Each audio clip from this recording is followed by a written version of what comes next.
방파제 위 파도 소리가 거센 밤. 태식의 차가운 손이 순애의 어깨를 잡았다. 미안해.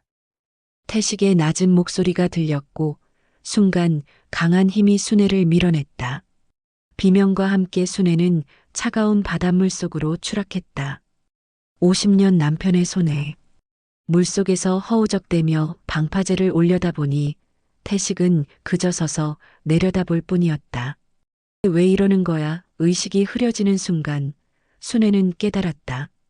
남편이 자신을 죽이려 한다는 것을. 무료 버튼인 구독과 좋아요, 그저 눌러주시는 작은 응원이지만 그 정성만큼 복이 되어 여러분 가정에 가득하실 겁니다. 전남 끝자락 파도 소리가 골목 사이사이 스며드는 작은 어촌 마을. 이른 새벽부터 시장통은 바다 냄새와 사람들의 목소리로 가득 찼습니다. 그 중심에 순애의 건어물 가게가 있었죠. 이른한 살순애는 이 자리를 40년째 지켜온 억척스러운 상인이었습니다. 손님들은 순애를 보며 말했어요. 아이고, 순애 언니는 여전하네. 저 힘이 어디서 나오는 거야? 하지만 순애의 얼굴엔 예전 같은 생기가 보이지 않았습니다. 가게 앞 좌판에 멸치를 펼쳐놓으며 순애는 혼잣말을 중얼거렸어요. 옛날엔 바다 냄새만 맡아도 가슴이 벅찼는데 이제는 썩은 비린내처럼만 느껴지네. 순애의 손은 여전히 부지런했지만 마음 한구석은 무언가에 짓눌린 듯 무거웠습니다. 아침 장사를 마치고 집으로 돌아가는 길, 순애는 바닷가 쪽을 바라봤어요. 파도가 방파제에 부딪히며 하얀 물거품을 만들어냈죠. 저 바다가 자신의 젊은 날을 함께했던 곳인데 지금은 왠지 낯설게만 느껴졌습니다. 집에 들어서자 남편 태식이 거실 소파에 앉아 신문을 보고 있었어요. 73살의 태식은 수산 도매 브로커로 일하며 평생을 바다와 함께 살았습니다. 과거엔 성실하고 가정적인 남편이었죠. 하지만 요즘 들어 태식의 모습은 많이 달라졌어요. 잦은 외출, 늦은 귀가, 그리고 술 냄새. 순애는 태식에게 물었습니다. 오늘도 나가세요? 태식은 신문에서 눈을 떼지 않은 채 대답했어요. 어촌계 모임 있어. 저녁 늦을 거야. 순애는 더 이상 묻지 않았습니다. 물어봐야 돌아오는 건 차가운 대답뿐이었으니까요. 부엌으로 들어가 저녁 준비를 하면서도 순애의 마음은 편치 않았어요. 결혼한 지 50년이 넘었지만 최근 몇 년 사이 태식과의 사이엔 보이지 않는 벽이 생겼습니다. 대화는 줄어들었고 함께 있어도 각자의 시간만 흘렀죠. 순애는 냄비에 국을 끓이며 생각했어요. 언제부터였을까? 우리 사이가 이렇게 멀어진 게. 저녁 식사는 조용히 지나갔습니다. 태식은 밥을 급하게 먹고 일어섰어요. 먼저 나갈게. 늦지 말고 자. 그리고는 현관문을 나섰죠. 순애는 텅 빈 식탁을 바라보며 한숨을 내쉬었습니다. 혼자 남은 저녁 시간, 순애는 오래된 사진첩을 꺼내 들었어요. 젊은 시절 태식과 함께 찍은 사진들이 가득했죠. 바닷가에서 웃고 있는 두 사람의 모습이 너무나 행복해 보였습니다. 그때는 정말 좋았는데 순애는 사진을 쓰다듬으며 쓸쓸히 웃었어요. 밤이 깊어가자 순애는 잠자리에 들었습니다. 하지만 잠은 쉽게 오지 않았어요. 창밖으로 파도 소리가 들려왔죠. 규칙적이면서도 거센 그 소리는 순애의 불안한 마음을 더욱 키웠습니다. 태식은 여전히 돌아오지 않았어요. 시계를 보니 자정이 넘었습니다. 또 술 마시고 늦게 오겠지. 순애는 이불을 뒤집어 쓰고 눈을 감았어요. 새벽 2시쯤 현관문이 열리는 소리가 들렸습니다. 태식이 돌아온 거였죠. 발걸음 소리가 불안정했어요. 술에 취한 게 분명했습니다. 순애는 눈을 감은 채 가만히 있었어요. 태식은 침실 문을 열고 들어왔지만 순애에게 아무 말도 하지 않았습니다. 그저 옷을 벗고 침대 반대편에 누웠을 뿐이죠. 두 사람 사이엔 넓은 침대만큼이나 먼 거리가 놓여 있었습니다. 다음 날 아침 순애는 여느 때처럼 일찍 일어나 시장으로 향했어요. 태식은 아직 자고 있었죠. 시장에 도착하니 단골 손님들이 반겼습니다. 언니, 오늘 멸치 좋네요. 이거 얼마예요? 순애는 밝게 웃으며 손님들을 맞았어요. 하지만 웃음 뒤에 숨겨진 외로움을 아는 사람은 없었습니다. 장사를 하는 동안에도 순애의 머릿속엔 태식의 모습이 떠올랐어요. 요즘 남편은 누구와 시간을 보내는 걸까? 왜 집에 오는 시간이 점점 늦어지는 걸까? 점심때쯤 시장 입구에서 누군가 순애를 불렀습니다. 순애 언니. 돌아보니 같은 시장 상인인 정숙이었어요. 정숙은 순애 옆에 앉으며 말했죠. 언니, 요즘 태식 씨 자주 보이던데. 횟집 앞에서. 순애는 고개를 들었어요. 횟집? 정숙이 고개를 끄덕였습니다. 응, 미란의 횟집. 요즘 자주 거기 가더라고. 혼자가 아니라 미라랑 같이. 순애의 가슴이 철렁했어요. 미라는 마을에서 횟집을 운영하는 50살의 여자였습니다. 과거엔 순애와도 친하게 지냈지만 최근엔 뜸해졌죠. 순애는 애써 태어난 척하며 말했어요. 그냥 일 때문에 그러겠지 뭐. 하지만 마음속 불안은 점점 커졌습니다. 장사를 마치고 집으로 돌아가는 길, 순애는 횟집 앞을 지나쳤어요. 가게 안을 살짝 들여다보니 태식의 모습이 보였습니다. 미라와 마주 앉아 무언가 이야기를 나누고 있었죠. 두 사람의 표정은 편안해 보였어요. 너무나 자연스럽고 친밀해 보였습니다. 순애는 발걸음을 멈추고 그 모습을 지켜봤어요. 가슴이 답답했습니다. 뭔가 잘못되고 있다는 느낌이 들었죠. 저녁에 집으로 돌아온 순애는 저녁 준비를 하면서도 마음이 복잡했습니다. 태식이 들어왔을 때 순애는 물었어요. 오늘 어디 갔다 오셨어요? 태식은 무심하게 대답했죠. 일 보고 왔어. 왜? 순애는 더 이상 묻지 않았습니다. 하지만 마음 한편엔 의심의 씨앗이 자라나고 있었어요. 저녁 식사 내내 순애는 태식의 얼굴을 살폈습니다.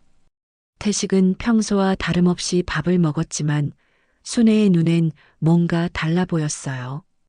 표정, 말투, 시선, 모든 게 낯설게만 느껴졌습니다. 밤이 되자 순애는 홀로 거실에 앉아 창밖을 바라봤어요. 어두운 바다가 멀리 보였죠. 파도 소리가 귓가에 맴돌았습니다. 순애는 혼잣말을 했어요. 뭔가 잘못되고 있어. 분명히. 그리고 마음속 깊은 곳에서 작은 목소리가 들렸습니다. 조심해. 위험해. 하지만 순애는 그 목소리가 무엇을 의미하는지 아직 알지 못했습니다. 며칠 후 태식은 어촌계 모임이 있다며 집을 나섰습니다. 순애는 평소처럼 저녁 준비를 하다가 문득 생각했어요. 오늘은 나도 한번 나가볼까? 마음속 불안이 순애를 밖으로 이끌었죠. 저녁 무렵 순애는 어촌계 회관 근처까지 걸어갔습니다. 회관 창문으로 불빛이 새어나왔어요. 안을 살짝 들여다보니 여러 사람들이 모여 앉아 있었습니다. 태식도 보였죠. 그런데 태식의 옆자리에 미라가 앉아 있었어요. 순애는 가슴이 철렁했습니다. 어촌계 모임인데 왜 횟집 주인인 미라가 저기 있는 걸까요? 순애는 회관역 골목에 몸을 숨기고 안을 지켜봤습니다. 회의가 끝나갈 무렵 사람들이 하나둘 나오기 시작했어요. 태식과 미라도 함께 나왔죠. 두 사람은 회관 앞에서 한참을 이야기했습니다. 미라가 태식의 팔을 살짝 잡으며 웃었어요. 태식도 편안한 표정으로 고개를 끄덕였죠. 그 모습이 너무나 자연스러워 보였습니다. 마치 오래된 연인처럼요. 순애는 숨이 막혔습니다. 손이 떨렸어요. 보고 싶지 않았지만 눈을 뗄 수가 없었죠. 미라가 자신의 차에 올라타려는 순간 태식이 문을 열어줬습니다. 그리고 창문 너머로 무언가 속삭이는 듯 했어요. 두 사람 모두 웃고 있었습니다. 순애의 눈에 눈물이 맺혔어요. 저게 뭐야, 저게 대체 뭐란 말이야. 순애는 비틀거리며 집으로 돌아왔습니다. 가슴속에서 무언가가 무너져 내리는 것 같았어요. 집에 도착한 순애는 거실 소파에 주저앉았습니다. 눈물이 흘러내렸죠. 50년을 함께 산 남편이었어요. 좋은 날도 힘든 날도 함께 견뎌온 사람이었습니다. 그런데 지금 태식은 다른 여자와 웃고 있었어요. 순애는 손으로 얼굴을 감싸며 흐느꼈습니다. 내가 뭘 잘못한 걸까? 내가 부족했던 걸까? 자책하는 마음과 분노가 뒤섞였어요. 시간이 얼마나 흘렀을까요? 현관문이 열리는 소리가 들렸습니다. 태식이 돌아온 거였죠. 순애는 재빨리 눈물을 닦고 부엌으로 들어갔어요. 태식은 거실로 들어서며 말했습니다. 아직 안 잤어? 늦었는데. 순애는 대답하지 않았어요. 참았던 감정이 터져 나올 것 같았으니까요. 태식은 냉장고에서 물을 꺼내 마시며 물었죠. 왜 그래? 어디 아파? 순애는 돌아서서 태식을 똑바로 봤습니다. 오늘 어촌계 모임 어땠어요? 태식은 잠시 멈칫했어요. 그리고 태연하게 대답했죠. 그냥 그랬지 뭐. 별일 없었어. 순애는 더 물었습니다. 미라 씨도 거기 있었나요? 태식의 표정이 굳어졌어요. 미라? 왜 갑자기 미라 얘기를 해? 순애는 목소리를 높이지 않으려 애썼어요. 그냥 궁금해서요. 어촌계 모임에 횟집 사장이 왜 있었나 싶어서. 태식은 짜증스러운 표정을 지었습니다. 일 때문이야.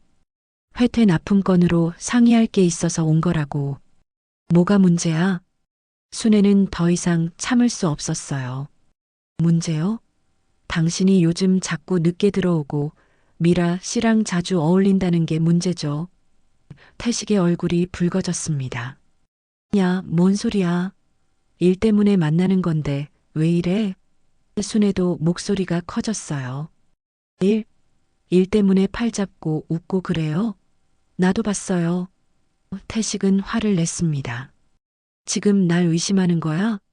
50년을 함께 살았는데? 순애는 눈물이 났지만 참았어요. 그래서 더 이해가 안 돼요. 50년을 함께 산 사람한테 왜 이러세요? 태식은 한숨을 크게 내쉬었습니다. 에휴, 진짜. 지금 나한테 싸움 걸려는 거야? 그리고는 거실로 나가버렸죠. 순애는 부엌에 혼자 남았어요. 가슴이 미어졌습니다. 대화는 싸움이 됐고 진실은 더 멀어진 것만 같았어요. 다음 날부터 집안 분위기는 더욱 냉랭해졌습니다. 태식은 아침 일찍 나가서 밤늦게 들어왔어요. 순애와 마주치는 것조차 피하는 듯 했죠. 순애는 시장에서 장사를 하면서도 마음이 편치 않았습니다. 단골 손님이 물었어요. 언니, 요즘 안색이 안 좋은데 괜찮아? 순애는 억지로 웃으며 대답했죠. 괜찮아요. 그냥 좀 피곤해서요. 그날 저녁 태식이 집에 돌아왔을 때는 술에 취한 상태였습니다. 비틀거리며 들어온 태식은 거실 소파에 주저앉았어요. 순애는 물 한 잔을 건네려 했지만 태식이 손을 뿌리쳤습니다. 됐어. 그냥 내버려둬.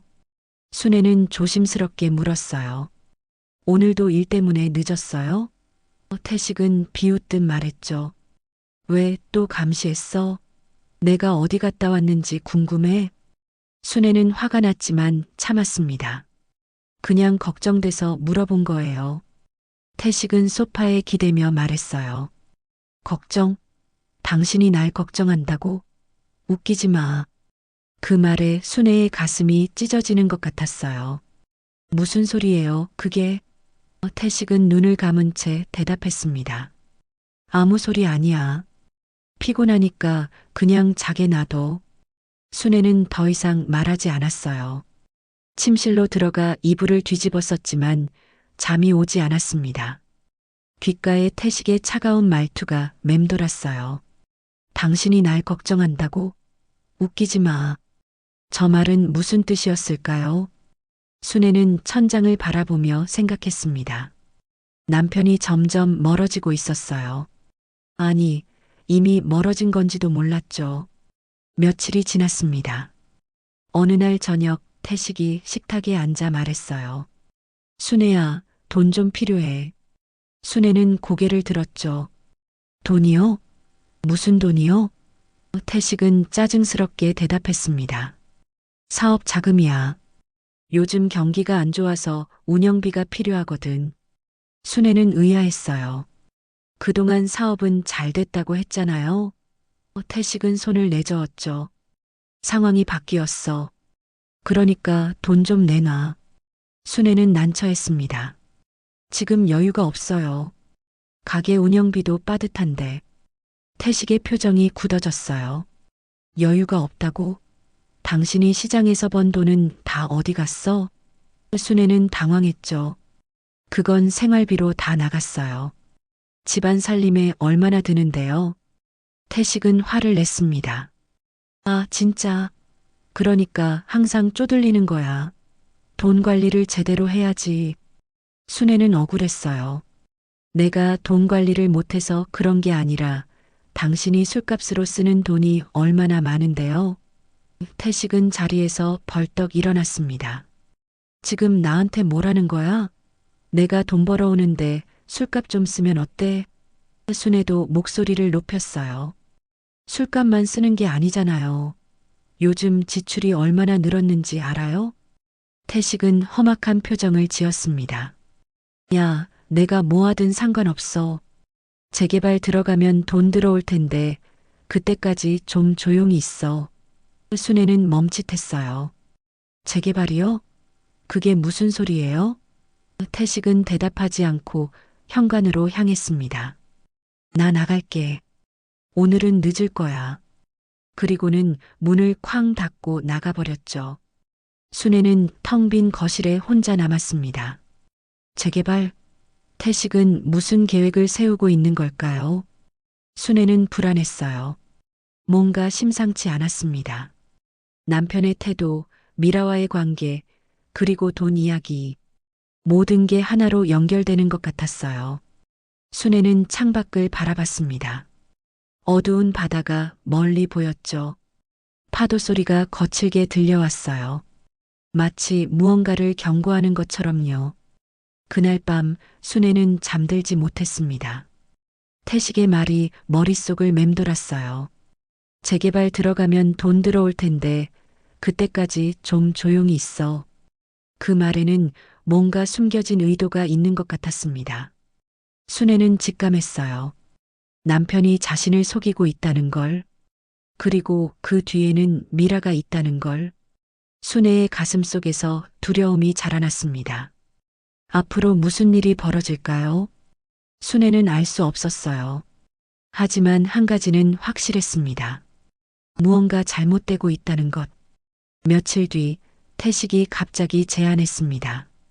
순애야, 오늘 저녁에 산책 좀 할까? 순애는 깜짝 놀랐어요. 요즘 태식이 먼저 이런 제안을 한 적이 없었거든요. 산책이요? 갑자기요? 태식은 어색하게 웃으며 말했죠. 그냥 오랜만에 둘이서 바람 좀 쐬자. 요즘 우리 사이가 안 좋았잖아. 순애는 의아했지만 고개를 끄덕였습니다. 그래요. 그럼 저녁 먹고 나가요. 저녁 식사는 평소보다 조용했습니다. 태식은 말이 없었고 순애도 무슨 말을 해야 할지 몰랐어요. 밥을 다 먹은 후 두 사람은 집을 나섰습니다. 해가 지고 어둠이 내려앉기 시작했어요. 바람이 차가웠죠. 순애는 카디건을 여미며 태식을 따라갔습니다. 태식은 앞장서서 걸었어요. 방향은 방파제 쪽이었죠. 저기까지 가려고요? 순애가 물었습니다. 태식은 고개를 끄덕였어요. 응, 거기서 바다 좀 보자. 예전에 우리 자주 갔잖아. 순애는 기억났어요. 젊은 시절 두 사람은 방파제에 앉아 밤바다를 자주 바라봤었죠. 그때는 행복했습니다. 꿈도 많았고 미래에 대한 희망도 가득했어요. 하지만 지금은 어땠을까요? 순애는 걸으면서 문득 불안감을 느꼈습니다. 왜일까요? 이상하게 마음이 무거웠어요. 방파제에 도착했을 때 주변은 이미 어두웠습니다. 가로등 불빛만이 희미하게 길을 밝히고 있었어요. 파도 소리가 거세게 들렸습니다. 바다는 검게 출렁이고 있었죠. 태식은 방파제 끝으로 걸어갔어요. 순애도 따라갔습니다. 여기 참 오랜만이네요. 순애가 말했어요. 태식은 대답하지 않았습니다. 그저 바다를 바라볼 뿐이었죠. 순애는 태식의 옆에 섰습니다. 바람이 머리카락을 흩날렸어요. 파도가 방파제에 부딪히며 하얀 물보라를 일으켰죠. 순애는 태식을 보며 말했습니다. 당신 요즘 무슨 생각하고 있어요? 태식은 여전히 바다를 보며 대답했어요. 별 생각 없어? 순애는 더 물었습니다. 정말 아무 생각 없어요? 나한테 할 말 없어요? 태식이 천천히 고개를 돌렸습니다. 순애를 바라보는 태식의 눈빛이 이상했어요. 차갑고 공허했습니다. 순애는 가슴이 철렁했어요. 왜 그렇게 봐요? 태식은 한참을 말없이 순애를 바라봤습니다. 그리고 낮은 목소리로 말했죠. 순애야, 미안해. 순애는 당황했어요. 뭐가 미안한데요? 태식은 대답하지 않았습니다. 대신 한 걸음 다가왔어요. 순애는 본능적으로 뒤로 물러났습니다. 하지만 이미 방파제 끝자락이었어요. 뒤는 바다였죠. 태식이 다시 한 걸음 다가왔습니다. 순애는 불안했어요. 당신 지금 뭐 하는 거예요? 태식의 얼굴에는 표정이 없었습니다. 마치 결심한 사람처럼 보였어요. 순애는 겁이 났습니다. 당신 대답해봐요. 순애가 소리쳤죠. 그 순간 태식의 손이 순애의 어깨를 잡았습니다. 그리고 강하게 밀었어요. 아! 순애는 비명을 지르며 뒤로 쓰러졌습니다. 차가운 바닷물이 온몸을 감쌌어요. 순애는 물속에서 허우적댔습니다. 살려줘. 하지만 목소리는 파도 소리에 묻혔죠. 물이 입과 코로 들어왔어요. 숨을 쉴 수가 없었습니다. 순애는 필사적으로 물 위로 올라오려 했어요. 하지만 파도가 순애를 다시 끌어내렸죠. 물속에서 순애는 방파제 위를 올려다봤습니다. 태식이 서 있었어요. 하지만 태식은 순애를 구하려 하지 않았습니다. 그저 내려다볼 뿐이었죠. 순애는 깨달았어요. 남편이 자신을 죽이려 한다는 것을 믿을 수 없었지만 그게 현실이었습니다. 순애는 공포에 휩싸였어요. 왜 이러는 거야? 순애의 의식이 흐려지기 시작했습니다. 차가운 물이 온몸의 힘을 빼앗아갔어요. 그때였습니다. 누군가의 목소리가 들렸어요. 저기 사람이야. 빨리. 순애는 희미한 의식 속에서 불빛을 봤습니다. 배의 불빛이었어요. 인근에서 그물을 걷던 어부가 순애를 발견한 거였죠. 아주머니, 정신 차리세요. 어부가 물속으로 뛰어들었습니다. 순애를 끌어올렸어요. 배 위로 올라온 순애는 물을 토해내며 기침했습니다. 괜찮으세요? 어떻게 된 거예요? 순애는 정신을 차리고 주변을 둘러봤어요. 방파제 위에는 아무도 없었습니다. 태식은 이미 사라진 후였죠. 순애는 떨리는 목소리로 말했어요. 고맙습니다. 살려주셔서. 어부는 순애를 병원으로 데려갔습니다. 의사가 검사를 했고 다행히 큰 부상은 없었어요. 하지만 순애의 마음은 산산조각 났습니다. 남편이 자신을 죽이려 했다는 사실이 믿기지 않았어요. 병원에서 나온 순애는 집으로 돌아가지 않았습니다. 대신 근처 여관에 방을 잡았어요. 혼자 있고 싶었습니다. 방에 들어가 거울을 봤죠. 얼굴은 창백했고 머리카락은 엉망이었어요.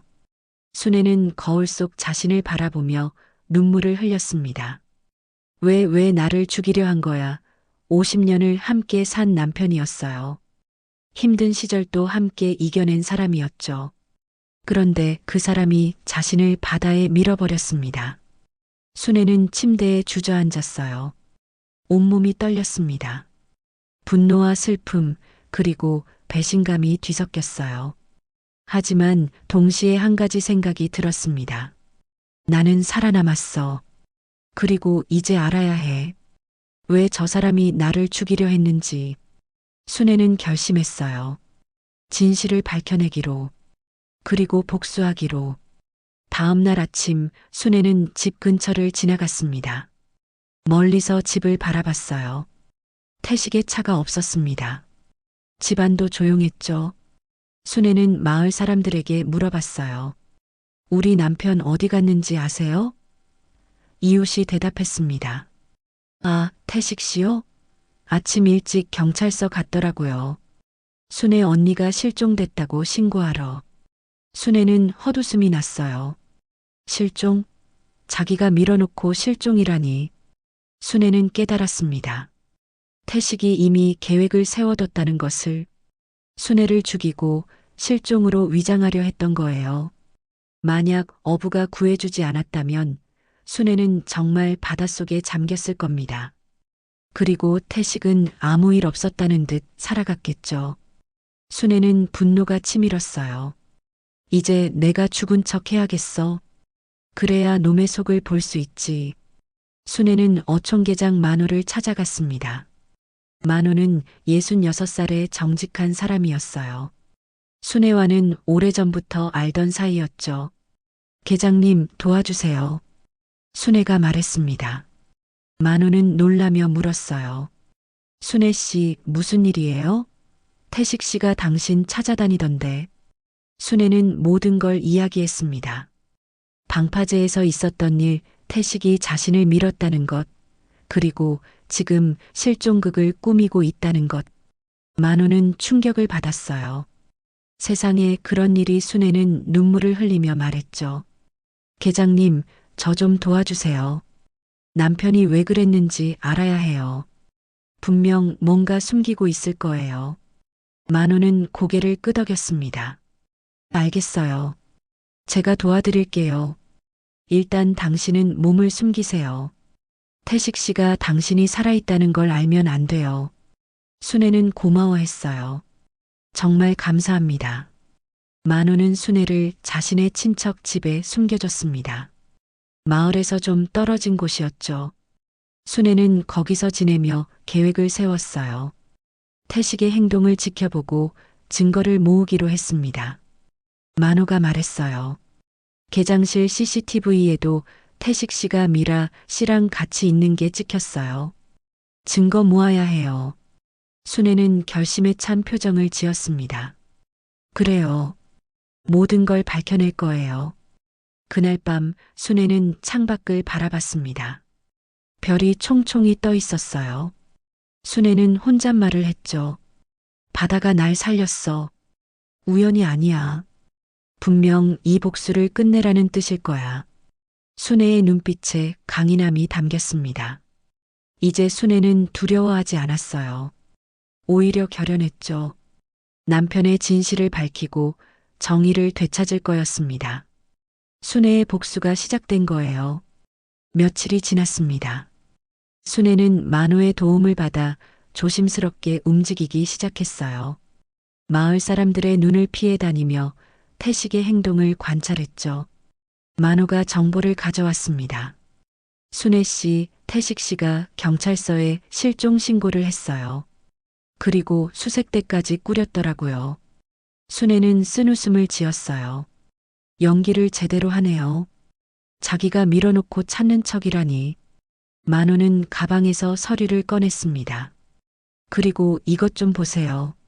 수협 장부를 확인해 봤더니 태식 씨 회사 거래 내역이 이상해요.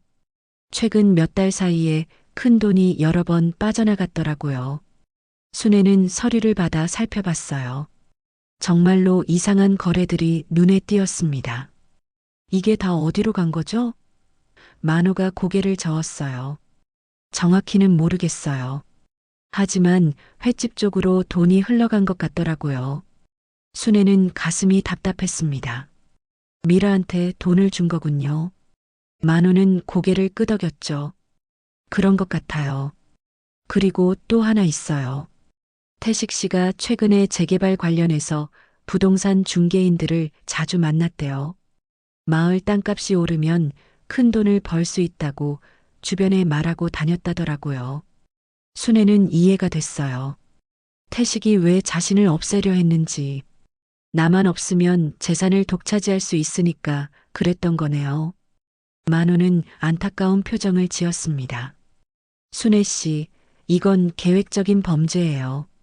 증거를 더 모아야 해요. 순애는 결심했어요. 제가 직접 확인할게요. 남편과 미라가 무슨 짓을 하는지 똑똑히 봐야겠어요. 만호가 걱정스럽게 말했죠. 위험해요. 들키면 어쩌려고요? 순애는 단호하게 대답했습니다. 괜찮아요. 이미 한 번 죽을 뻔했는데 더 무서울 게 뭐 있겠어요. 그날 밤 순애는 조심스럽게 횟집 근처로 갔습니다. 어둠 속에 몸을 숨기고 가게 안을 지켜봤어요. 영업이 끝난 후 미라가 문을 잠그고 뒤쪽 사무실로 들어갔습니다.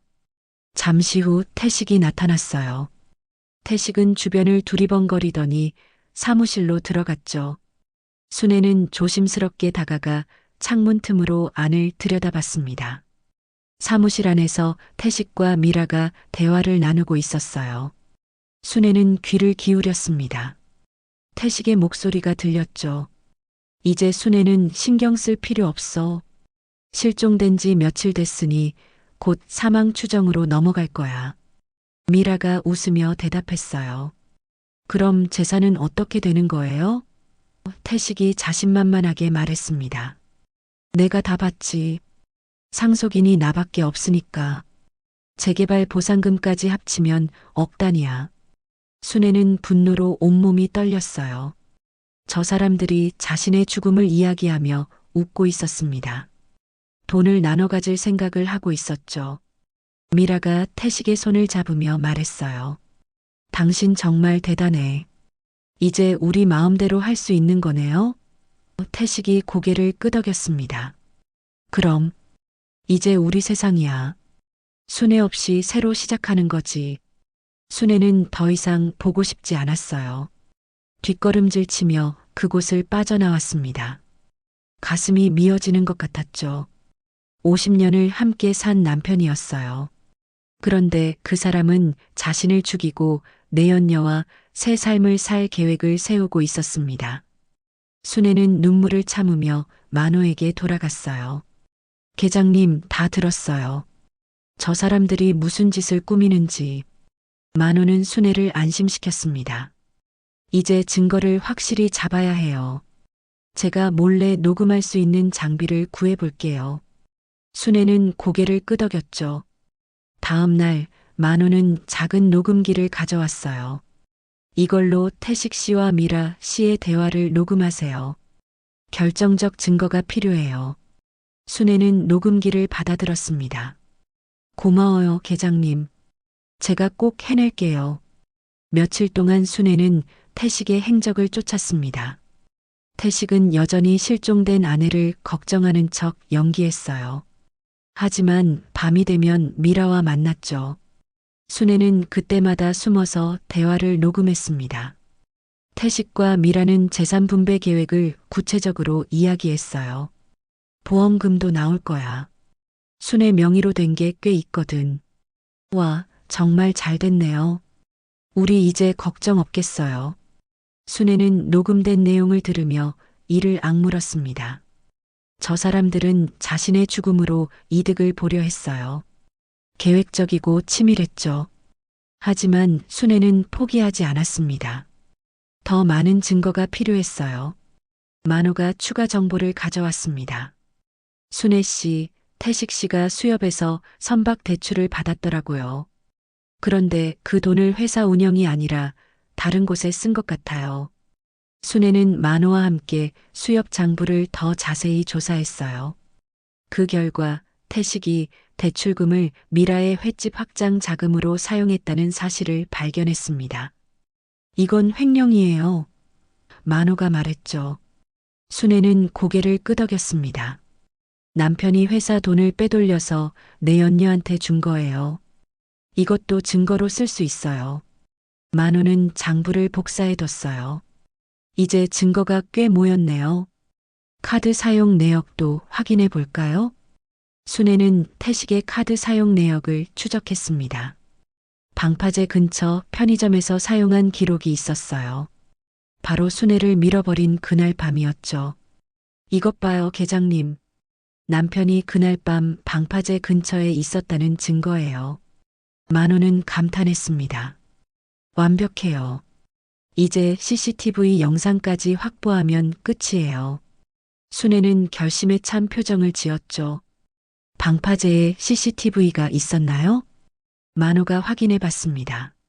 선착장 쪽에 설치된 CCTV가 방파제 일부를 비추고 있어요. 그날 영상을 확인해 볼게요. 며칠 후 만호는 영상을 구했어요. 화면에는 태식이 순애를 방파제로 데려가는 모습이 찍혀 있었습니다. 그리고 순애가 물에 빠진 후 태식이 서 있는 장면도 있었죠. 이거예요. 결정적 증거예요. 순애는 눈물을 흘렸습니다. 기쁨의 눈물이었어요. 만호는 순애를 격려했습니다. 이제 수협의 모든 증거를 제출해요. 태식 씨의 회사는 끝장날 거예요. 순애는 고개를 끄덕였죠. 그래요. 이제 남편의 가면을 벗겨낼 때가 됐어요. 순애는 모든 증거를 정리했습니다. 녹음 파일, CCTV 영상, 카드 사용 내역, 수협 장부.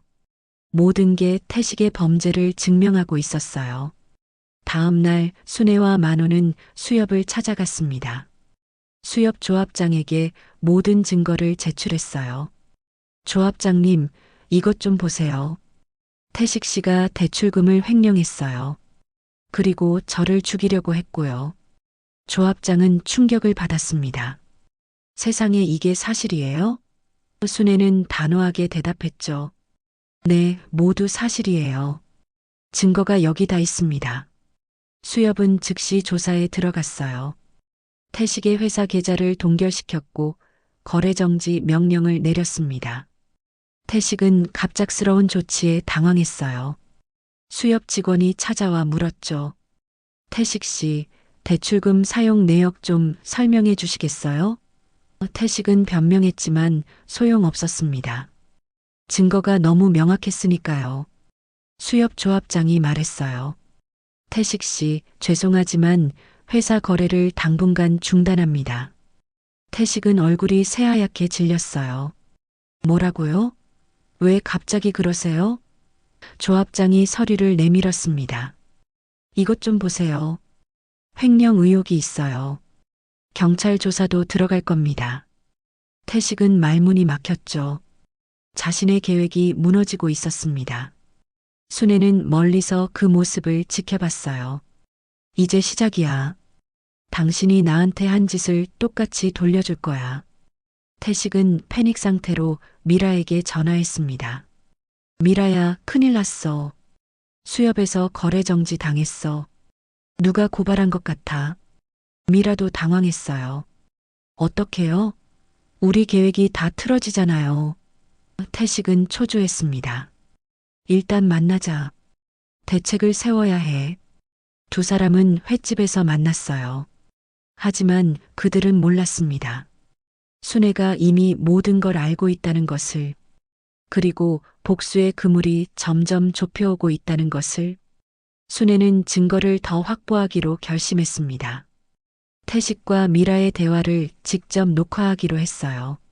만호가 걱정스럽게 말했죠. 순애 씨, 너무 위험해요. 들키면 큰일 나요. 하지만 순애는 흔들리지 않았습니다. 괜찮아요. 이번엔 제가 준비됐어요. 저 사람들의 진짜 모습을 세상에 보여줄 거예요. 만호는 작은 카메라를 건넸어요. 그럼 이걸 사용하세요. 조심하고요. 그날 밤 순애는 횟집 뒤편에 숨어 있었습니다. 영업이 끝나고 미라가 정리를 하고 있었어요. 잠시 후 태식이 나타났죠. 태식은 초조한 얼굴로 안으로 들어갔습니다. 순애는 창문 틈으로 카메라를 들이댔어요. 녹화 버튼을 눌렀죠. 사무실 안에서 태식이 소리쳤습니다. 대체 누가 수협에 고발한 거야? 장부까지 다 조사당했어. 미라도 불안한 표정이었어요. 혹시 순애 언니가 살아있는 거 아니에요? 태식은 고개를 저었습니다.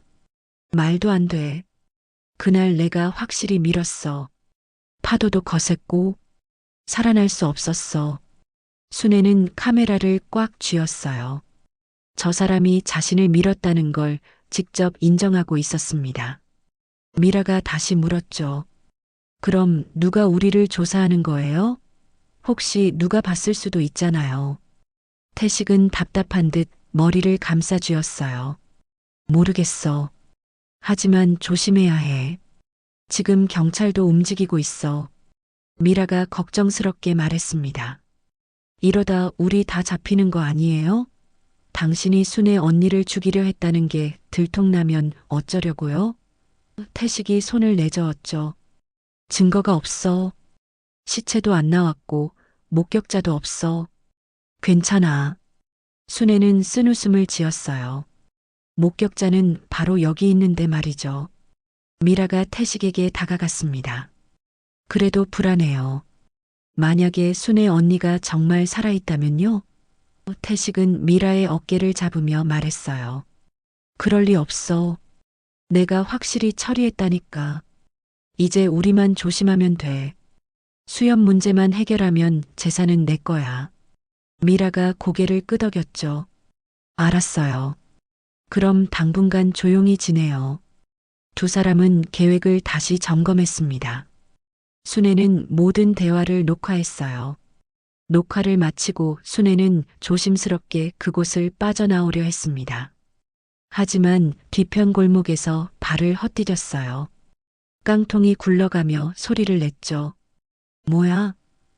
미라의 목소리가 들렸습니다. 순애는 숨을 죽였어요. 사무실 문이 열리는 소리가 들렸죠. 미라가 밖으로 나왔습니다. 누구 있어요? 순애는 어둠 속에 몸을 낮췄어요. 심장이 미친 듯이 뛰었습니다. 미라가 주변을 살폈어요. 손전등을 들고 골목 구석구석을 비췄죠. 순애는 쓰레기통 뒤에 숨었습니다. 미라의 발소리가 가까워졌어요. 순애는 숨도 쉬지 못했습니다.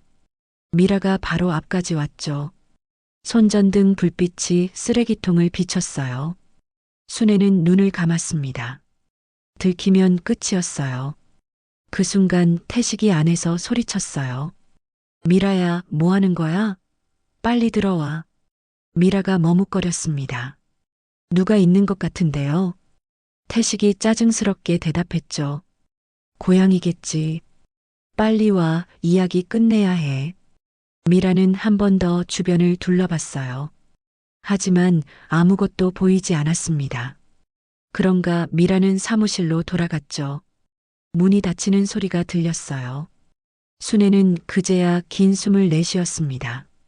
온몸이 땀으로 젖어 있었어요. 순애는 조심스럽게 골목을 빠져나왔습니다. 다리가 후들거렸죠. 하지만 중요한 건 녹화에 성공했다는 거였어요. 순애는 카메라를 꽉 쥐고 만호에게 돌아갔습니다. 계장님, 다 찍었어요. 태식이 저를 밀었다고 직접 말하는 것까지요. 만호는 영상을 확인했어요. 완벽해요. 이제 결정적 증거가 다 모였네요. 순애는 안도의 한숨을 쉬었습니다. 하지만 며칠 후 상황이 급변했습니다. 미라가 순애를 봤어요. 순애는 시장 뒤편을 지나가다가 미라와 마주쳤죠. 순애는 재빨리 모자를 눌렀었지만 늦었습니다. 미라가 눈을 크게 뜨며 소리쳤어요. 언니, 순애 언니잖아요. 순애는 도망쳤습니다. 미라가 뒤쫓았죠. 언니, 잠깐만요. 순애는 골목을 빠져나가려 했어요. 하지만 미라가 순애의 팔을 잡았습니다. 언니 살아있었네요. 미라의 얼굴에 놀라움과 두려움이 교차했어요. 순애는 팔을 뿌리치려 했지만 미라가 놓아주지 않았죠. 언니, 어떻게 된 거예요? 실종됐다고 했는데 미라의 목소리가 떨렸습니다. 순애는 미라를 똑바로 봤어요. 놓지 않으면 소리 지를 거예요. 미라는 당황했지만 손을 놓지 않았습니다. 언니, 이거 큰일 났어요. 언니가 살아있다는 걸 태식 씨가 알면. 순애가 냉정하게 말했어요. 알면 어쩔 건데요? 또 죽이려고 할 건가요? 미라의 얼굴이 창백해졌습니다. 언니가 다 알고 있었구나. 순애는 비웃었죠. 당연히 알죠. 내 남편이 날 바다에 밀어넣은 것도 당신과 공모한 것도 다 알아요. 미라는 말문이 막혔어요. 순애가 다시 말했습니다. 이제 놓아줘요. 내가 가만히 있을 것 같아요? 미라는 순애를 놓지 않았어요. 오히려 더 세게 잡았죠. 언니 미안하지만 여기서 보낼 수 없어요. 순애는 불안해졌습니다. 뭐 하려는 거예요? 미라가 휴대폰을 꺼냈어요. 태식에게 전화를 걸었죠. 여보세요? 큰일 났어요. 순애 언니가 살아있어요. 지금 제가 잡고 있어요. 순애는 미라의 손을 뿌리치려 애썼습니다. 하지만 미라가 생각보다 힘이 셌어요. 전화 너머로 태식의 목소리가 들렸습니다. 뭐, 순애가 살아있다고? 미라가 대답했어요. 네, 지금 시장 뒤편 골목에 있어요. 어떡하죠? 태식이 말했죠. 거기서 기다려. 내가 지금 갈게. 절대 놓치지 마. 미라는 전화를 끊었어요. 순애를 더 세게 붙잡았죠. 언니 미안해요. 근데 어쩔 수 없어요. 순애는 공포를 느꼈습니다. 태식이 오고 있었어요. 저 사람들이 자신을 또 해치려 할 게 분명했죠. 순애는 필사적으로 몸부림쳤어요. 놓아줘요. 이러면 당신도 공범이에요. 미라가 순애를 벽으로 밀었습니다. 이미 공범이에요, 언니. 지금 와서 물러설 수 없어요. 순애는 벽에 부딪히며 고통스러워했어요. 어깨가 쿵 소리를 내며 벽에 부딪혔죠. 순애는 바닥에 주저앉았습니다. 어깨에서 통증이 밀려왔어요. 미라가 내려다보며 말했죠. 언니 순순히 있어요. 이번엔 정말로 끝장을 봐야 하니까. 순애는 눈물이 났습니다. 하지만 포기하지 않았어요. 주변을 둘러봤죠. 탈출구를 찾아야 했습니다. 그때 멀리서 차 소리가 들렸어요. 태식이 오고 있었습니다. 순애는 절박했어요. 누구 없어요? 살려주세요. 소리쳤죠? 하지만 골목은 한적했습니다. 아무도 없었어요. 미라가 순애의 입을 막으려 했죠. 순애는 미라의 손을 물었어요. 아, 미라가 비명을 지르며 손을 뺐습니다. 순애는 그 틈을 타서 일어나 뛰었어요. 하지만 부상 때문에 빠르게 달릴 수 없었죠. 미라가 뒤쫓았습니다. 언니, 서요. 순애는 골목 모퉁이를 돌았어요. 하지만 막다른 골목이었습니다. 순애는 벽에 등을 기댔어요. 미라가 다가왔죠. 그리고 태식도 나타났습니다. 태식은 순애를 보며 경악했어요. 정말 살아있었어? 순애는 떨리는 목소리로 말했습니다. 놀랐어요? 당신이 죽이려 했던 아내가 살아 돌아왔으니까. 태식의 얼굴이 일그러졌어요. 어떻게 살아난 거야? 순애가 대답했죠. 바다가 날 살렸어요. 당신 손에 죽지 않으라고. 태식과 미라가 순애를 에워쌌습니다. 순애는 더 이상 도망갈 곳이 없었어요. 태식이 차갑게 말했죠. 이번엔 실수하지 않을 거야. 순애는 눈을 감았습니다. 하지만 마음속으로 생각했어요. 내가 다시 살아난 건 우연이 아니야. 바다가 날 살린 건 이 복수를 끝내라는 뜻일 거야. 순애는 눈을 떴어요. 포기하지 않을 거였습니다. 끝까지 살아남아 진실을 밝힐 거였어요. 태식이 순애에게 다가왔습니다. 순애는 벽에 등을 기댄 채 꼼짝할 수 없었어요. 태식의 눈빛은 차갑고 위협적이었죠. 이번엔 끝까지 가야겠어. 태식이 낮게 말했습니다. 순애는 침착하려 애썼어요. 당신들 지금 미쳤어요? 여기서 날 해치면 증거가 남을 거예요. 미라가 비웃었죠. 누가 알겠어요? 이 골목엔 아무도 없는데. 그 순간이었습니다. 골목 입구에서 목소리가 들렸어요. 거기 누구야? 만호였습니다. 순애가 오래 돌아오지 않자 찾아온 거였죠. 태식과 미라는 깜짝 놀라 뒤를 돌아봤어요. 만호가 손전등을 켜고 걸어왔습니다. 순애 씨, 거기 계세요? 순애는 큰 소리로 외쳤어요. 계장님, 여기요. 저 좀 도와주세요. 만호가 달려왔죠. 만호는 상황을 파악했습니다. 순애가 벽에 기대 있고 태식과 미라가 위협적으로 서 있었어요. 이게 무슨 일이에요? 만호가 물었죠. 태식은 당황하며 말했습니다. 아, 이게 순애가 살아있어서. 만호가 단호하게 말했어요.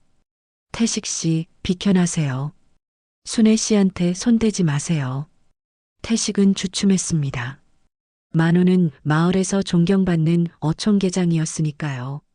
만호가 순애에게 다가가 부축했어요. 괜찮으세요? 순애는 고개를 끄덕였죠. 고마워요, 계장님.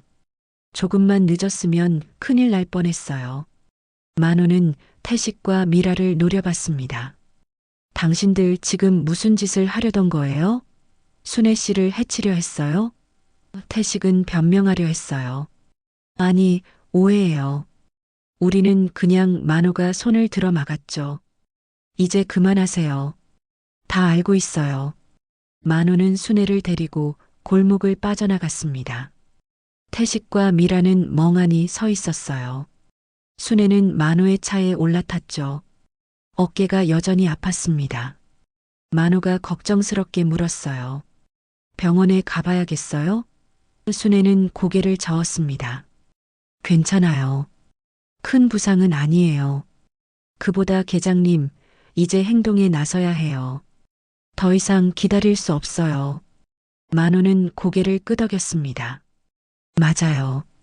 오늘 일로 태식 씨가 당신이 살아있다는 걸 알았으니 더 위험해질 거예요. 순애는 결심했어요. 수협의 모든 증거를 제출했죠? 이제 경찰에도 신고해야 해요. 만호가 동의했습니다. 그래요.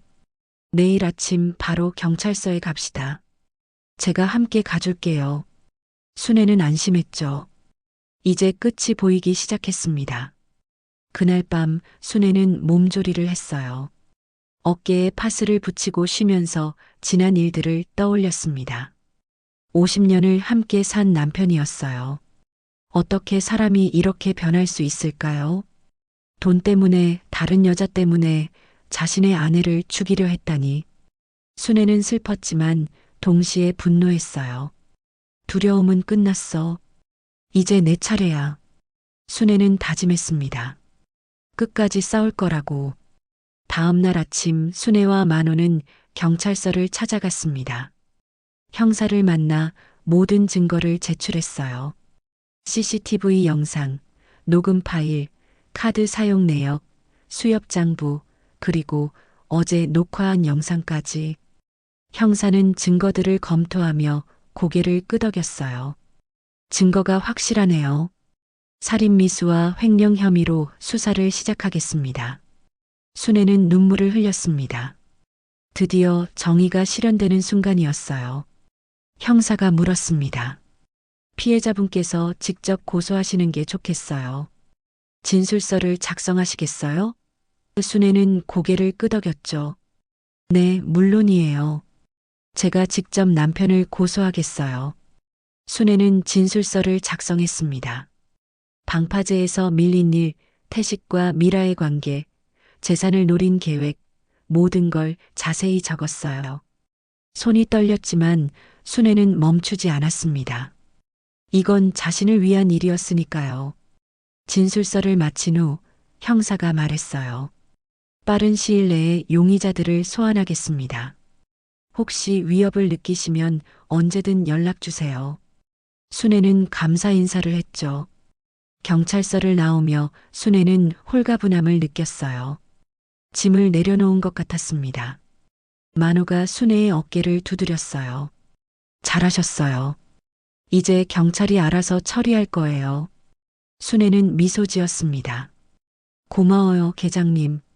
계장님 없었으면 여기까지 못 왔을 거예요. 한편 태식과 미라는 불안에 떨고 있었습니다. 순애가 만호와 함께 사라진 후 두 사람은 횟집에서 대책을 논의했어요. 어떡하지? 순애가 우리를 고소할 거야. 미라가 떨리는 목소리로 말했죠. 태식도 초조했습니다. 증거가 있을까?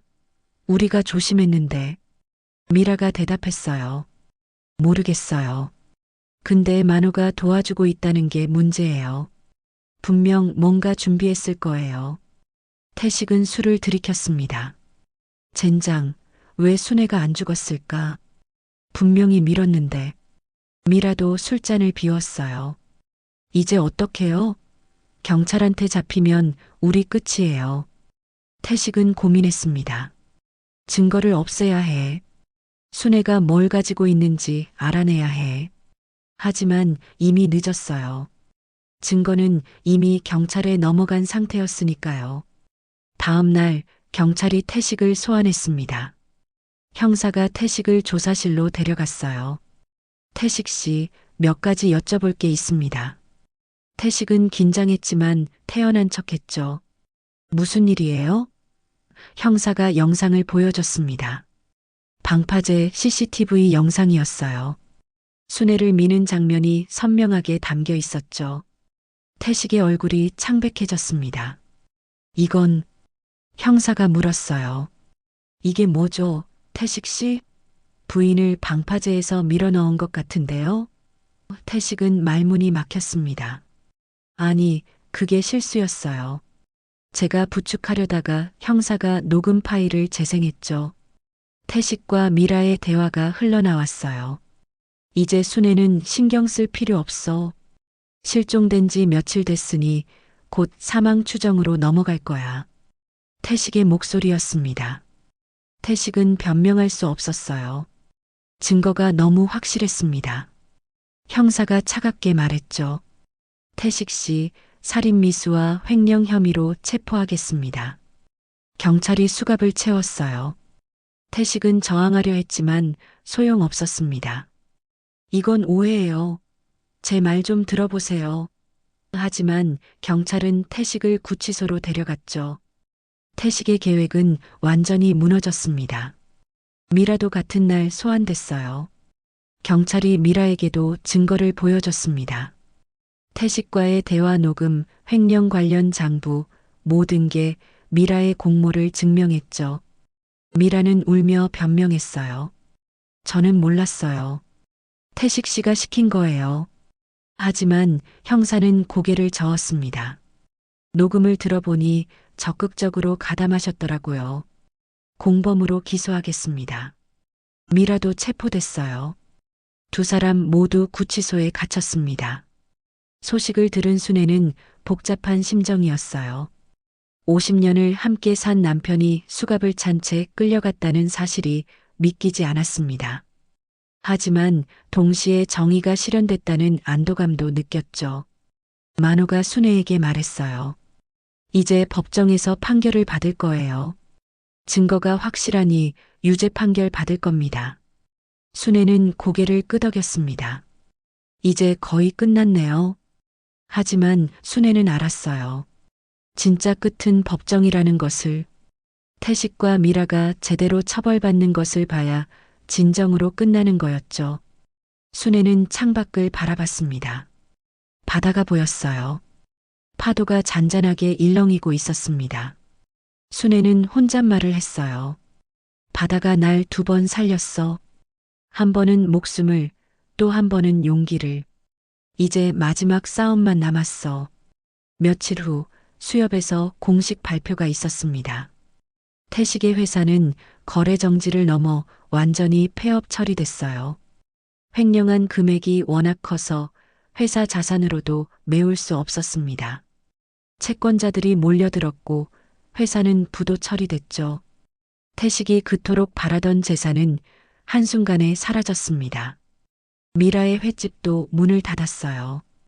공범으로 체포된 후 가게 운영이 불가능했으니까요. 마을 사람들은 충격을 받았습니다. 태식 씨가 그런 사람이었어? 순애 언니를 죽이려 했다니 믿을 수가 없네. 소문이 빠르게 퍼졌어요. 순애는 마을 사람들의 동정과 지지를 받았습니다. 시장 상인들이 순애를 찾아왔어요.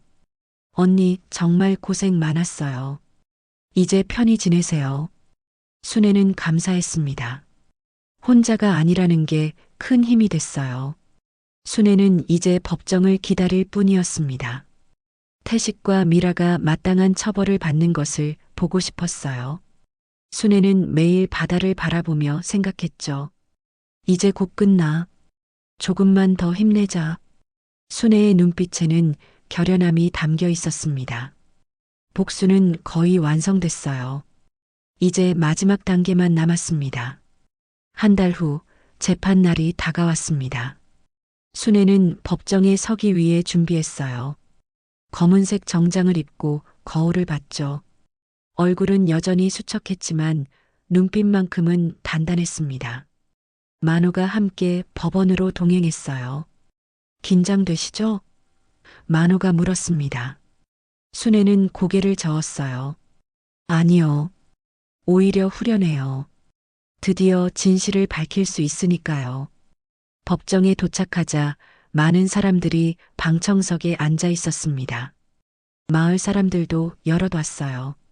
순애를 응원하기 위해서였죠. 순애는 그들에게 고개를 숙여 인사했습니다. 잠시 후 태식과 미라가 입장했어요.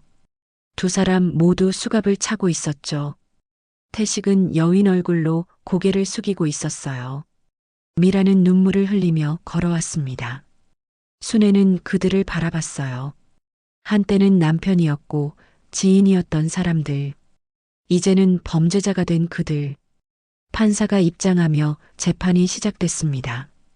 피고인 태식, 미라는 살인미수 및 횡령 혐의로 기소됐습니다. 먼저 검사의 모두 진술을 듣겠습니다. 검사가 일어나 증거들을 제시했어요. CCTV 영상이 법정 스크린에 크게 떴습니다. 태식이 순애를 방파제에서 미는 장면이었죠. 방청객들이 숨을 죽였어요. 충격적인 장면이었습니다. 검사가 말했습니다. 피고인 태식은 재산을 독차지하기 위해 계획적으로 부인을 살해하려 했습니다. 그리고 피고인 미라는 이를 방조하고 공모했습니다. 녹음 파일도 재생됐어요. 태식과 미라의 대화가 법정에 울려 퍼졌죠. 이제 순애는 신경 쓸 필요 없어. 재산은 내가 다 받지. 태식의 목소리였습니다. 방청석에서 탄식이 흘러나왔어요. 판사가 태식에게 물었습니다. 피고인, 증거에 대해 할 말 있습니까? 태식은 고개를 들었어요. 눈가가 붉어져 있었습니다. 제가 잘못했습니다. 마음이 약해졌어요. 돈에 눈이 멀었고 잘못된 선택을 했습니다. 순애는 태식을 똑바로 바라봤어요. 변명을 늘어놓는 남편의 모습이 한심하게 느껴졌죠. 판사가 순애에게 발언권을 줬습니다. 피해자 순애 씨 하실 말씀 있으신가요? 순애는 천천히 일어났어요. 떨리는 손을 꽉 쥐며 말했습니다. 저는 50년을 태식과 함께 살았어요. 좋은 날도 힘든 날도 같이 견뎠죠. 시장에서 건어물 팔며 번 돈도 아낌없이 가정에 보탰어요. 그런데 남편은 저를 짐처럼 여겼나 봐요. 없애버리고 싶은 짐으로요. 순애의 목소리가 떨렸지만 계속 이어갔습니다. 방파제에서 떨어질 때 저는 생각했어요. 왜 이렇게 됐을까? 내가 뭘 잘못했을까? 하지만 잘못한 건 제가 아니었어요. 돈과 욕심에 눈먼 저 사람이 잘못한 거죠. 저는 그날 바닷속에서 죽을 뻔했어요. 하지만 살아남았어요. 진실을 밝히고 정의를 되찾기 위해서요. 방청석에서 눈물을 흘리는 사람들이 보였습니다. 순애는 태식을 바라보며 말했어요. 죽은 아내가 돌아왔어요. 태식. 당신이 날 바다에 던졌듯 나도 당신의 삶을 무너뜨렸어요. 하지만 이건 복수가 아니에요. 정의예요. 태식은 고개를 숙인 채 흐느꼈습니다. 미안해, 정말 미안해. 순애야, 순애는 차갑게 대답했죠. 미안하다는 말로 용서받을 수 있다고 생각해요? 당신은 제 목숨을 빼앗으려 했어요. 50년의 세월을 한순간에 지워버리려 했죠. 판사가 미라에게도 물었습니다. 피고인 미라 할 말 있습니까? 미라는 울먹이며 대답했어요. 저도 잘못했어요. 태식 씨를 사랑했고 그 사람 말을 믿었어요. 순애 언니한테 정말 죄송해요. 순애는 미라를 보며 말했습니다. 사랑이라고 말하지 마세요. 진짜 사랑은 다른 사람을 해치지 않아요. 당신은 욕심이었을 뿐이에요. 검사가 최종 의견을 냈습니다. 피고인들의 범죄는 계획적이고 악질적입니다. 피고인 태식에게는 징역 15년, 피고인 미라에게는 징역 10년을 구형합니다. 방청석에서 술렁임이 일었어요. 태식의 변호사가 일어나 항변했지만 증거가 너무 확실했습니다. 변호할 여지가 없었죠. 재판은 몇 시간에 걸쳐 진행됐습니다. 증인 신문도 있었어요. 만호가 증인석에 섰죠. 저는 순애 씨가 바다에서 살아난 후 모든 증거 수집을 도왔습니다. 태식 씨의 횡령 사실도 수협 장부를 통해 확인했고요. 그는 회사 돈을 미라 씨에게 전용했습니다. 만호의 증언은 명확했어요. 태식의 죄를 더욱 확실하게 만들었죠. 어부도 증인으로 나왔습니다. 순애를 구했던 그 어부였어요. 저는 그날 밤 그물을 걷다가 물에 빠진 순애 씨를 발견했어요. 정신을 잃을 뻔한 상태였죠. 조금만 늦었으면 큰일 날 뻔했어요. 어부의 증언으로 순애가 얼마나 위험한 상황이었는지 법정에 전해졌습니다. 태식의 범행이 얼마나 잔인했는지도요. 재판이 끝나갈 무렵 판사가 최후 진술 기회를 줬습니다. 태식이 일어났어요. 저는 변명할 자격이 없어요. 제가 한 짓은 용서받을 수 없는 일이에요. 순애, 정말 미안해. 평생 속죄하며 살겠어. 순애는 아무 반응도 보이지 않았어요. 이미 용서할 마음이 없었으니까요. 미라도 마지막으로 말했습니다. 순애 언니, 정말 죄송해요. 제가 잘못 생각했어요. 언니한테 너무 큰 상처를 드렸어요. 순애는 미라를 차갑게 바라봤어요. 이제 와서 사과해봤자 소용없어요. 당신들이 한 짓은 절대 지워지지 않아요. 법정은 무겁게 침묵했습니다. 판사가 선고를 준비했어요. 피고인들에게 선고하겠습니다. 법정 안이 긴장감으로 가득 찼죠. 순애는 숨을 깊이 들이마셨습니다. 드디어 판결이 나오는 순간이었어요. 판사가 망치를 들어 올렸습니다. 피고인 태식은 살인미수 및 횡령 혐의로 징역 15년을 선고합니다. 피고인 미라는 공범 혐의로 징역 10년을 선고합니다. 방청석에서 박수가 터져 나왔어요. 순애는 눈을 감았습니다. 눈물이 흘러내렸죠. 기쁨의 눈물이었어요. 정의가 실현됐습니다. 태식과 미라는 고개를 떨구고 있었어요. 교도관들이 그들을 끌고 나갔죠. 순애는 그 모습을 끝까지 지켜봤습니다. 이제 끝났어. 정말 끝났어. 법정을 나서며 순애는 만호에게 고마움을 표했어요. 계장님, 정말 고마워요. 계장님 없었으면 여기까지 못 왔을 거예요. 만호는 순애의 손을 잡았습니다. 잘 견뎌내셨어요, 순애 씨. 이제 편히 사세요. 순애는 고개를 끄덕였죠. 마음 한구석이 비어 있는 것 같았지만 동시에 해방감도 느껴졌어요. 마을 사람들이 순애를 축하해 줬습니다. 언니 정말 잘 됐어요.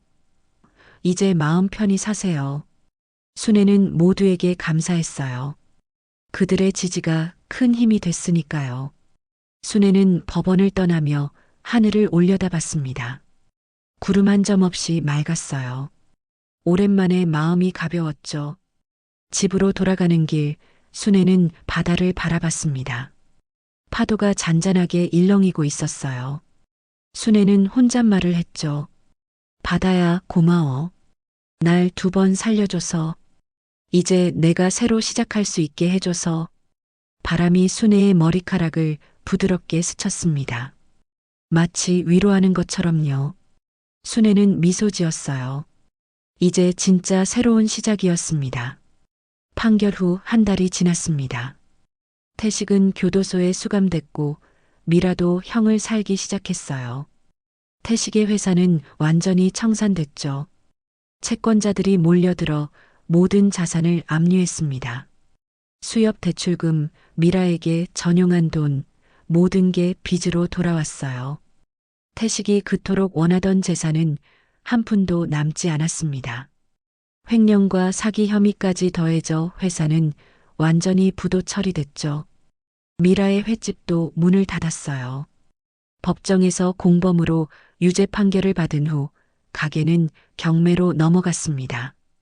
태식에게서 받은 돈도 모두 환수됐죠. 미라가 꿈꿨던 사업 확장, 태식과의 새로운 삶, 모든 게 물거품이 됐어요. 2 사람 모두 욕심이 부른 비극이었습니다. 마을 사람들은 그들의 이야기를 교훈 삼아 이야기했어요.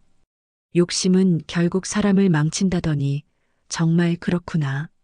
순애는 서서히 일상으로 돌아갔습니다. 시장 건어물 가게를 다시 열었어요. 문을 여는 날 단골 손님들이 찾아와 축하해줬죠. 언니 돌아오셨네요. 이제 편히 장사하세요. 순애는 그들의 따뜻함에 눈물이 났어요. 고마워요. 정말 고마워요. 여러분 덕분에 여기까지 왔어요. 사람들은 순애를 격려했습니다. 순애는 다시 좌판에 멸치를 펼쳐 놓았어요. 익숙한 일상이 돌아온 거였죠. 하지만 예전과는 달랐습니다. 순애의 마음속엔 새로운 다짐이 있었어요. 이제는 자신을 위해 살기로 했죠. 50년을 남편에게 가정에 헌신했던 순애였어요. 하지만 남은 인생은 자신의 것으로 만들고 싶었습니다. 순애는 매일 아침 바다를 보며 생각했어요. 이제 내가 주인공이야. 내 인생의 주인공. 그 다짐은 순애에게 힘을 줬습니다. 어느 날 어촌계에서 회의가 열렸습니다. 새로운 상인회 회장을 선출하는 자리였어요. 만호가 순애에게 제안했죠. 순애 씨 회장에 출마해보는 게 어때요? 마을 사람들이 다 지지할 거예요. 순애는 망설였어요. 제가 그런 일을 할 수 있을까요? 만호는 웃으며 말했습니다. 당연하죠. 그 어려운 일을 해낸 사람인데 이 정도는 충분히 할 수 있어요. 순애는 고민 끝에 출마를 결심했어요. 마을 사람들 앞에서 소신을 밝혔죠. 저는 평범한 상인이에요. 하지만 어려움 속에서도 포기하지 않는 법을 배웠어요. 상인의 회장이 되면 여러분과 함께 이 시장을 더 나은 곳으로 만들고 싶어요. 서로 돕고 함께 성장하는 시장 말이에요. 사람들은 박수를 보냈습니다. 순애의 진심이 전해졌던 거예요. 투표 결과 순애는 압도적인 표 차이로 상인회 회장에 당선됐습니다. 마을 사람들은 순애를 축하했어요. 언니 축하해요. 잘 이끌어주세요. 순애는 감격했습니다. 자신을 믿고 뽑아준 사람들에게 보답하고 싶었어요. 순애는 회장으로서 첫 인사를 했죠. 여러분, 제가 이 자리에 설 수 있었던 건 모두 여러분 덕분이에요. 함께 좋은 시장을 만들어가요. 순애는 회장이 되어 여러 변화를 이끌었습니다. 시장 환경 개선 사업을 추진했어요. 낡은 상점들을 정비하고 청결한 환경을 만들었죠. 상인들끼리 협력하는 분위기도 조성했습니다. 어려운 이웃 상인이 있으면 함께 도왔어요. 순애는 말했죠. 우리는 경쟁자가 아니라 동료예요. 함께 잘 돼야 시장이 살아요. 사람들은 순애의 리더십에 따랐습니다. 시장은 점점 활기를 되찾았어요. 손님들이 늘어났고 상인들의 표정도 밝아졌죠. 순애는 보람을 느꼈습니다. 힘든 시간을 견뎌낸 보람이 있었어요. 어느 날 저녁 순애는 시장을 걸으며 주변을 둘러봤습니다. 불빛 환한 가게들, 웃으며 장사하는 상인들, 활기찬 목소리들, 모든 게 아름다워 보였어요. 순애는 미소 지었죠. 여기가 내 자리구나. 저녁이 되면 순애는 여전히 바다를 찾았습니다. 방파제에 앉아 파도를 바라보는 게 일상이 됐어요. 한때는 죽을 뻔했던 그곳이었지만 이제는 치유의 장소가 됐습니다. 순애는 파도 소리를 들으며 생각했어요. 지난 일들을, 고통을, 그리고 극복을. 모든 게 꿈 같았습니다. 내가 정말 여기까지 왔구나. 순애는 스스로가 자랑스러웠어요. 어느 날 교도소에서 편지가 왔습니다. 태식이 보낸 거였어요. 순애는 망설이다 편지를 열었죠. 거기엔 이렇게 적혀 있었습니다. 순애야, 매일 후회하며 살고 있어. 내가 한 짓은 용서받을 수 없는 일이야. 내가 날 용서해주지 않아도 괜찮아. 다만 이것만은 알아줘. 내가 정말 잘못했다는 것. 내가 행복하게 살기를 진심으로 바라. 미안해, 정말 미안해. 순애는 편지를 접었어요. 눈물이 났지만 흘리지 않았죠. 순애는 편지를 서랍에 넣었습니다. 답장은 쓰지 않기로 했어요. 이미 끝난 관계였으니까요. 용서할 마음도 증오할 마음도 없었습니다. 그저 무덤덤했어요. 순애는 창밖을 바라보며 혼잣말을 했죠. 이제 당신은 내 인생에 없어요. 난 내 길을 갈 거예요. 그리고는 서랍을 닫았습니다. 과거도 함께 닫아버리는 듯이요. 시간이 흘렀습니다. 계절이 바뀌고 마을도 조금씩 변해갔어요. 순애는 여전히 시장에서 장사를 했고 상인의 회장으로서 마을을 이끌었습니다. 사람들은 순애를 존경했어요. 순애 언니는 정말 대단해. 그 일을 겪고도 저렇게 씩씩하게 사시다니. 순애는 자신의 이야기가 누군가에게 힘이 되길 바랐어요. 어려움 속에서도 포기하지 않으면 길이 열린다는 것을요. 어느 화창한 봄날, 순애는 시장 한복판에 섰습니다. 주변엔 활기찬 상인들과 손님들로 가득했어요. 순애는 하늘을 올려다봤죠.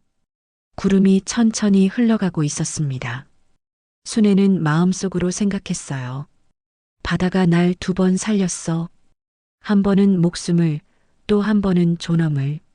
이젠 내가 바다처럼 넓게 사람들을 지켜줄 차례야. 순애는 미소 지었습니다. 진심 어린 미소였어요. 순애의 눈빛엔 평화가 담겨 있었습니다. 더 이상 두렵지 않았어요. 더 이상 외롭지도 않았죠. 순애는 자신의 자리를 찾았습니다. 자신의 가치를 깨달았어요. 그리고 새로운 삶을 살고 있었습니다.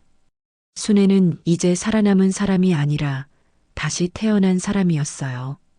저녁이 되자 순애는 다시 바다로 향했습니다. 노을이 바다를 붉게 물들이고 있었어요. 아름다웠죠. 순애는 방파제에 앉아 파도를 바라봤습니다. 파도는 여전히 철썩거렸어요. 하지만 이젠 위협적이지 않았습니다. 오히려 친구 같았죠. 순애는 파도에게 말하듯 중얼거렸어요. 고마워, 날 살려줘서.